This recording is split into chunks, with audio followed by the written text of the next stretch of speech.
Ismail, Arkitek Pendidikan Negara.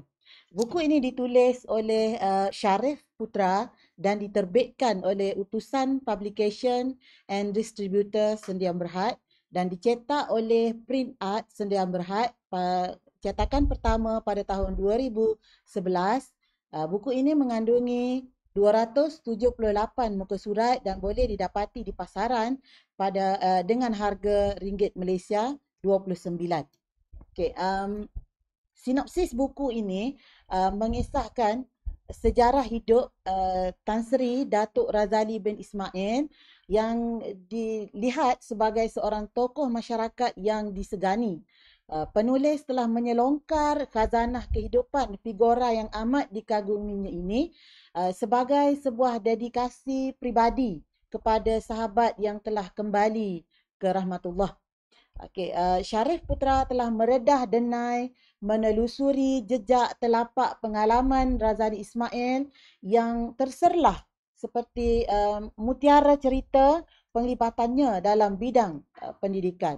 Razali Ismail bukan sahaja memiliki sahsiah yang tinggi tetapi juga digambarkan pemikirannya yang cukup luas sehingga mampu merubah corak dan warna pendidikan terutamanya di Terengganu. Buku ini juga mendedahkan fasal awal kehidupan beliau yang bermula sejak beliau dilahirkan pada 14 April 1949 di Kuala Berang. Beliau membesar sebagai seorang kanak-kanak yang terhad pergaulannya kepada beberapa orang rakan terpilih sahaja kerana jiwa kanak-kanaknya tidak suka bergaduh tetapi lebih berminat dengan buku dan juga bermain badminton. Beliau telah dididik dan diasuh oleh kedua-dua orang tuanya yang amat mementingkan disiplin dan pendidikan agama. Buku ini juga menariknya menerobos kenangan sahabat-sahabat karib Allah yarham Tan Sri Datuk Razali Ismail semasa beliau di bangku sekolah rendah, rakan-rakan semasa di sekolah menengah dan juga titipan kenangan sahabat-sahabat beliau semasa menuntut di Universiti Melaya. Momen yang dikongsikan oleh sahabat-sahabat beliau menggambarkan peribadi beliau yang disenangi oleh semua orang.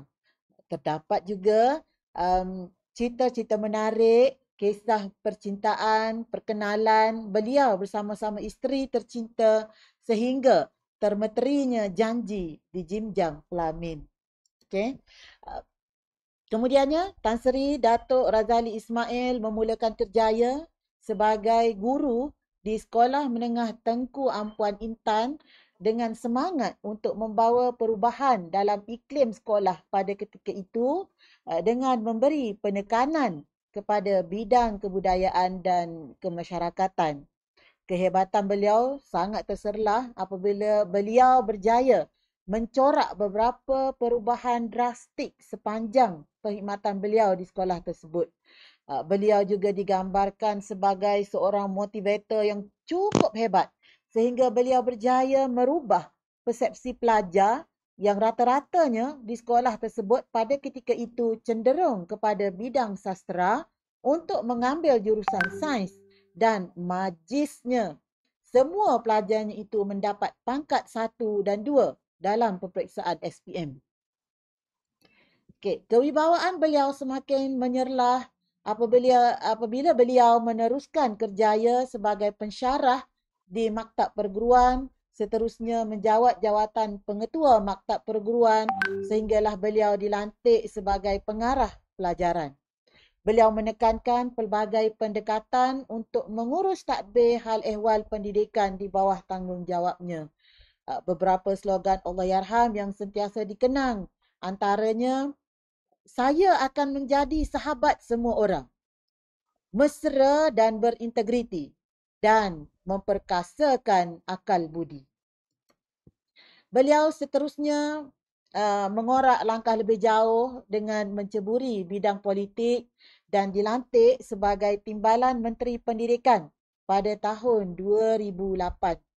Kegemaran beliau bermain badminton diteruskan dan akhirnya menjadi kegemaran beliau itu menjadi satu sejarah duka apabila beliau rebah ketika bermain badminton di Institut Aminuddin Baki, Genting Highland pada 29 November 2008 dan kejadian itu telah meragut nyawanya.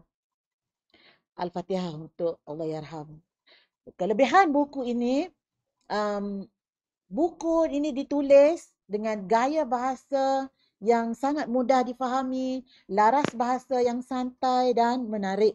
Naratif yang diselang-seli dengan catatan langsung daripada sahabat-sahabat di sekitar menjadikan cerita lebih menarik. Dan yang pentingnya, kandungan buku ini sangat bermanfaat sebagai bahan motivasi peningkatan profesionalisme warga pendidik terutamanya di Malaysia. Terima kasih.